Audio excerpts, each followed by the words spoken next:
Hello, Journey family and friends. Welcome to Midweek Conversations. This week, we're so glad to have you. And I'm happy to be joined today with Pastor Harvey Carpenter. Harvey, good to see you. Good to see you. Harvey's our online pastor, and so good to have Harvey.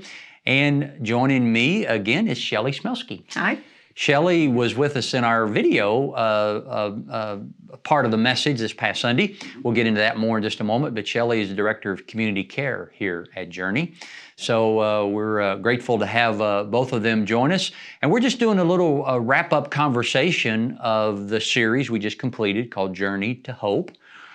I hope you were able to catch all those messages. If not, you go to our YouTube channel. They're all there. Go to our website. They're all there. We did 4 messages. The first one was called Standing with Those Who Suffer. And the second and third messages were called Winning with the Hand You're Dealt, Part 1 and Part 2. And I did Part 1. Pastor Dustin Agard did Part 2 of that. And then this past Sunday, Pastor Harvey finished up the series with the role of the church. And that's really what we want to talk about today. That was a really good message, Harvey. Thank you. Very practical. It was, yeah.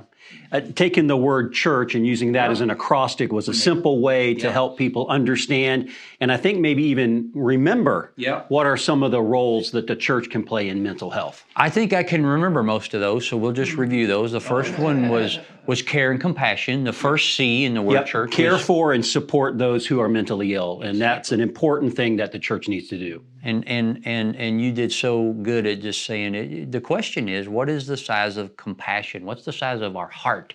Not the size of our ministry or the size of our budgets or staff. What's the size of our heart?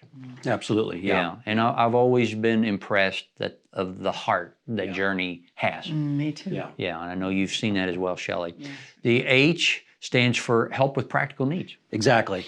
And, you know, when people are going through mental health crisis, one of the things that does bring help to their life is just helping them in practical ways. Yeah. You know, sometimes it's difficult to function and just to perform your normal activities, and to have someone come alongside you and notice that, hey, this person needs a little extra help, whether that be with errands or meals or, you know, just, you know, things around the house, whatever it is. And the church can play a big role in that. And one of the things that we said early on, particularly with mental illness, is someone has called mental illness the no casserole disease. Yeah. Is that, you know, when someone breaks their leg, when someone has a heart disease they're dealing with or recovery from that, people rush in to do those kinds of things. Right. But with mental illness, people tend to withdraw. We don't know what to say. Sometimes, you know, people just feel awkward about the situation. Mm-hmm. And I think it's some of it, it's because people fear saying the wrong thing. That's right. Kind of in the same way we've talked about grief. Right, exactly. Is when someone has a loss, people just don't know what to say, and they fear saying the wrong thing. That's right. Yeah. And so they don't say anything. Right. Yeah. Right. Yeah, and so there's that withdrawal. So help with practical needs. The U is what the church does really well in a lot of ways, and we just saw an example of that in Serve Day. Sure, yeah. And that's unleash volunteers. Yeah. The church is uniquely positioned to be able to unleash volunteers. And, you know, being the hands and feet of Jesus in the community, but also in the church, is just something that church folks are really good at. And so Journey specifically, we've unleashed some volunteers recently with Serve Day, but unleashing them to help folks who are struggling with mental illness is a good thing. And that's part of the ministry that we're launching, right? Right. You've got some great volunteers. We do, but I would also just call out those that are doing all of our support group ministries. Yeah, exactly. So we have a small army of volunteers that support us with Grief Share. We also have, you know, volunteers through divorce care, Journey to Christian Recovery. We've got folks doing the Alzheimer's and dementia support groups. Yeah. So we have just amazing volunteers for those support groups, and now the life coaches are going to be awesome. And you just sent out to all of our staff a great email from divorce care. Yes. And the community that is built there.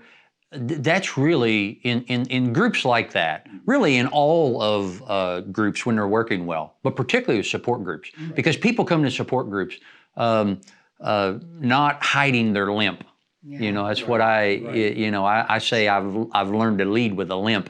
But people come into support group, they don't hide their limp. Hey, I'm here because I've got a problem, or I'm dealing with this, or I'm stuck. And boy, the level of conversation goes from here to here much quicker. In that. Because everybody understands the pain and the situations that everybody's going through. And the natural result is it creates a bond. Yes. Between people. And referencing back to the letter you just mentioned, this group now is coalesced, and they're really getting along well, and they've formed a life. They're caring for each other. They're caring for one another. Yeah, they're doing the first C, Harvey. They're Exactly. caring for each other, and they're helping with practical needs. Yes, that was part of it. That's right. I mean, beautiful. the one group guy went to help another group. He went and got crackers for someone who was sick. Yeah, exactly. So that was really, I love that. And it wouldn't happen if it wasn't for some of the amazing facilitators as well that facilitate the care for those groups. So we just want to. So particular shout out Dawn and Nathan Adams for leading divorce care and the community you're creating there. But all of our support group leaders, they're so good, and we're so blessed. Shelly, let's talk a little bit about the unleashing of volunteers we're going to do more relevant, I should say, to mental health. Yes. And that's what we're calling mental health life coaches. That's right. Right? That's right, yes. So really excited about the life coaches. As I shared before, they've gone through a very strict curriculum of training to be mental health coaches. They're certified. And so... you said 40 hours, but it's more like 60 to 80 hours. If it was me, it's more like 80 hours. Maybe we've got smarter folks than me, but it was a lot of training. So they've gone through a lot, but they're really excited about caring for people as well. And right now we have 15? We have 15. We actually have 17 now going through the process. Okay. And we've got about... I'm going to say 8 to 9 fully through the training. Okay. And the most beautiful thing about this group of folks is that they're being trained very specifically as well to this, based on the support groups that they're supporting. So we have life coaches that will be extensive in grief. We have life coaches, that will be extensive in journey to Christian recovery. So we've kind of... So they specialize in certain areas, is what you're saying. Yes, absolutely. So that's going to help as well, based on the person's need that they're coming forward with. Well, in those two areas in particular, grief and addiction, there can be a parallel with mental health triggers. That's absolutely true. And what can become a mental illness related to those two things. Right. So I think that's really important. So Shelly, you were saying, so 8 to 9 are fully through it, and we'll get to how you access that in a moment. But what you said this past Sunday was so good. So say it again about the difference between a life coach and a licensed counselor. Yes. So, and that's super important because a life coach is going to be someone where I'm at a neutral point and I need to move forward. And so that's going to be someone that may be helping you with a job decision. It may be somebody who's helping you with the next step in your life. Kind of figuring out the future. That's right. Figuring out the future. And that may be that to do that, I'm going to need to refer you to a licensed counselor because you haven't dealt with things from the past. There you go. So the licensed counselor is going to help you deal with things that you maybe have not resolved from your past, where the life coach is going to help you as you move forward into the future. And part of what the life coach can do is to quickly assess that. That's right. And then be able to say, here, and part of what we're trying to build is a network. That's right. Of licensed counselors. That's exactly. Particularly that are connected to Journey, have a heart for the kingdom of God. Doesn't necessarily have to be connected to Journey, but if they are, all the better. Yeah, we just really want to target Christian counselors because we know that our only hope is in Jesus Christ. Amen. So we just want to make sure that we're targeting those. And what I love about this whole process is we're building a what we call a circle of care. Yes. So this life coach, even if they refer to the licensed counselor, they're still going to just continue to touch base with that person to make sure that they were able to make their appointment, that the appointment went well, that there was a connection there. So we're going to walk alongside folks. We're not just going to refer them and be done. Yeah. So that's the other beautiful thing about building more of a circle of care with these folks. Good. So, as someone wants to access a mental health life coach, how would they do that, Shelly? They just need to call into the church and ask to speak with me, and I'll do a little bit of triage, understand the situation, and then I'll pair them up with whom I believe is the right life coach for them. Okay. All right. So just helpful information for you, whether it's you or someone you love, someone you know that needs some mental health life coaching assistance. That would be the way to do it. Just call the church, or you see Shelly's email here on the screen. Email Shelly, and she's very good about following up on that. So we're going to go to the letter R, and one of the reasons why we did this series. You know, I said in the sermon on Sunday, that's really the linchpin of the whole acrostic, is just removing the stigma of mental health. I mean, that's huge. When you can remove the stigma, that opens up all kinds of opportunities to meet people where they are. With the stigma in place, people don't talk about it, people avoid it, it becomes a conversation that you don't have. Yeah. But when you remove the stigma, now you have an opportunity to really help people. And I think this series has gone a long way in just bringing the topic of mental health to the surface. And that's step one in removing the stigma, is talking about it. Right. Yeah. Exactly. You know, one of the things that I look at just the journey Melinda and I have been on, personally, I was so ignorant about mental health and mental illness. I mean, 10, 15, 20 years ago, I was not aware. And a lot of that creates stigma. It's a lack of understanding. Yeah. And that's one of the things I talked about in that second message.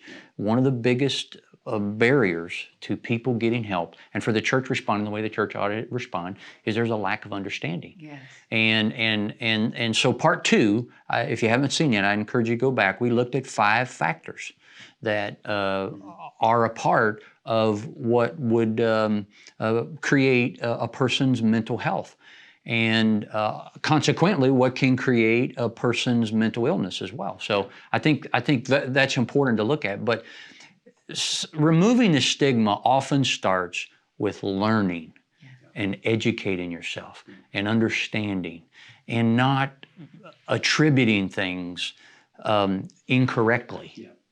And so often with mental health, things get attributed. Oh, well, you need to pray more, or you don't have enough faith, or it's just give it over to God. Give it over to God. You're trying to figure out what I'm even. And these folks are. Yeah. They are trying to give it over to God. In many ways, it's people just avoiding the issue by saying some of those things. Yeah. And like you say, learning about it, having a conversation about it, takes you to a different place and a different understanding, because you don't know what you don't know. Yeah. And so you have to apply yourself to understand it and know it better in order to begin the process of removing that stigma that's around mental health. Well, I can say that personally, when you have someone that you love that goes through a mental health crisis and has to access various aspects of the mental health system, you learn a lot. Yeah.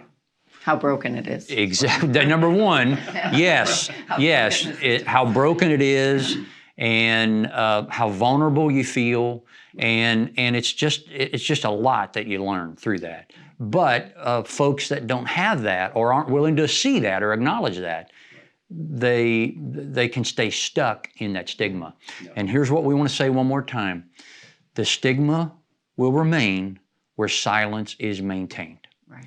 And we're breaking that silence with these conversations. Yes. The second, I just want to say one other thing, because I brought this up in the last conversation we had, and I think it's so important, and it helps to remove the stigma. You can be one life event away from having a mental health illness. So we need to stop thinking that it's this group of people over here, because I'm one of those people that found out very quickly, have one life event and your life can be changed so drastically that you can just be taken, life is good, everything's going great, and all of a sudden that life event just brings you crashing down. Yeah. So that's why the stigma should be removed, because it's not like it's some strange group of people over here. It's all of us. It's all of us, It's all of us. Well, and I think so important related to that, Shelly, is so many people, and we mentioned Elaine Sefton, Yes. who was our mental health first aid first trainer, aid right? trainer, She was that's our right. first aid trainer. Yes. Elaine said,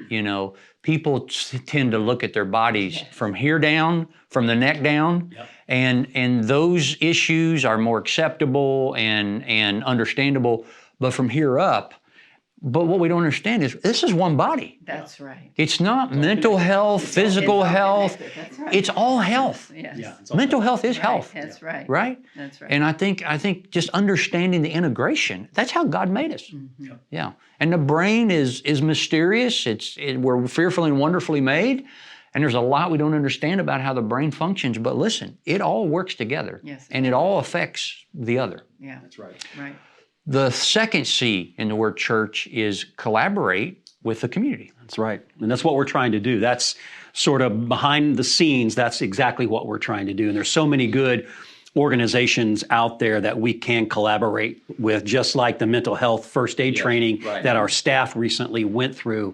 But there's so many other good organizations out there, everything from AA, which focuses on addiction and recovery, STEPS programs like we have here at Journey and in our local community, mental health counselors, behavioral hospitals. There's all kinds of resources in the community. And our heartbeat as a church is not just to kind of do this on our own, but to collaborate with organizations that are already doing a great job. And one of the things maybe people aren't aware of, it's not just inpatient hospitalization. There are outpatient programs. That's right. That people can access as well. So there's just a lot, and you learn a lot about all these systems. As Shelly mentioned earlier there, every system's broken because that's our world. There are some really good people trying to do the best they can to help people, but that's part of what we try to help folks with. I tried to help someone yesterday access a counselor that they needed right now. Here's what we're learning. There's so many people in need. Yes. It's hard to get in to see. It's almost impossible getting to see a psychiatrist. That's right. It's really hard to get in to see a counselor. Right. And even some of the Christian counseling collaborative partnerships we have, as we, whether it's another church or a counseling practice, it's difficult. It is difficult. Yeah. That's why we want to build having our own counselors here. Yeah. And that's why this special interest meeting is so important. Well, let's get to that because the last H was Hope Starts Here. Exactly. And that's the name of this new initiative Yes, it is. that you're leading, Shelly. Right. And we're so grateful for that. So Hope Starts Here. Very important meeting this Sunday. Right. I wanted to just let Pastor Harvey tie in a nice scripture verse that we selected for Hope Starts Here. Oh, so in the sermon on Sunday, we mentioned a passage of scripture in Hosea. Yes. It's one of the minor prophets. We don't go there often, but when we do, it's always wonderful. Chapter 2, verse 15, Hosea, speaking on behalf of God, he says that I will, he says, transform those who are in a valley of trouble Right. into a gateway of hope. And that's sort of Well, that's a great scripture. that's a great scripture, and it reminds us that that hope does begin with God. Yes. And from a practical perspective, that hope starts here at the church. Right. Specifically, we're saying Journey Christian Church, and we want this to be a place of hope where people can come and find hope in the midst of the valleys that they're struggling in, valleys of trouble. And so that's sort of the undergirding foundation scripturally for Hope Starts Here. Amen. And for me, this is where I found hope. Yes. And so it's really important to me that it's something we're able to give back to others. So this Sunday, we're going to continue that conversation with some folks that want to come. It's going to be 12:30. Right after. At the Apopka campus. That's right, yep. And we are looking for specifically, because I think there's a little bit of confusion, we'd love for people to register. Yeah. We've got a registration on our website. Okay, check that out right now. Under our events page. But we're looking for nurses, doctors. We're really specifically looking for therapists, licensed counselors, any kind of social workers. And some of those folks have reached out to us. Already. And said That's they plan to be right. there. Yes. So if that's you or someone you know that has a professional background like that, that would be so good. just however God uses you in this. Pastor Harvey mentioned, we all have been given a gift. And you have a gift, you have some experiences, you have some things that you can use for the kingdom in a very specific way. And that can give some informed guidance. That's right. That's part of what we're looking for. Yes. We're looking for informed guidance as we roll this out. Right. And I think so many have been asking, how do we help? Yes. So that's why we wanted to host this special interest meeting, because we're also looking for ideas. So we want people coming with ideas, resources. We're trying to find out all of the community resources, but there are, people in healthcare are going to have a lot more idea about those resources. Right. Every field of study is fluid, meaning we're learning. Right. And it's growing, and we're learning some new ways and some new approaches, and that's part of what we're trying to help us. So one more time, Shelly, let's give the date and the times and the location of that meeting. So this Sunday, March 20th, you guys keep me straight. Yeah, March 12:30 in the Anchor Room, so right after the 11:15 service here at our Apopka campus. Yeah, so boy, we'd love to have you join us for that, and just to learn more. We're so grateful that we have some really concrete steps to kind of wrap up that series of messages with. One of the things we didn't want to do is just do a series, open up conversations, and people are like, well, what do I do? Where can I go? That's why we launched the Hope Starts Here now, and are publicly letting you know about it. Have some life coaches that are prepared, more that are getting prepared for that. But that's the point, because we do want to put some practical hands and feet along with our heart in helping people who are in the valley of trouble. And boy, if you've had a mental health crisis, those words are so true. It is a valley of trouble, but there's a gateway of hope. And we're grateful for that. So thank you, Harvey. Sure. Thank you, Shelly, for joining us this conversation. This Sunday, we start a new series of messages. I think it's a good follow-up to this recent series we did. It's really about the stories Jesus tells in Luke 15, and in particular, the story of the prodigals. And historically, it's been called the prodigal son. I think that's a misnomer. I'll explain why in the series, because there's more than one prodigal in that story. But it's all in Luke 15. It's something you can read. We're calling it the prodigals. I'll be doing the first message in that series this Sunday. We'd love to have you join us in person at Apopka or Lake County, 9:30 or 11:15, or in our online community. We'd love to have you join us as well. Thank you for taking some time to join us this week in Midweek Conversations. And as always, we are loving the journey.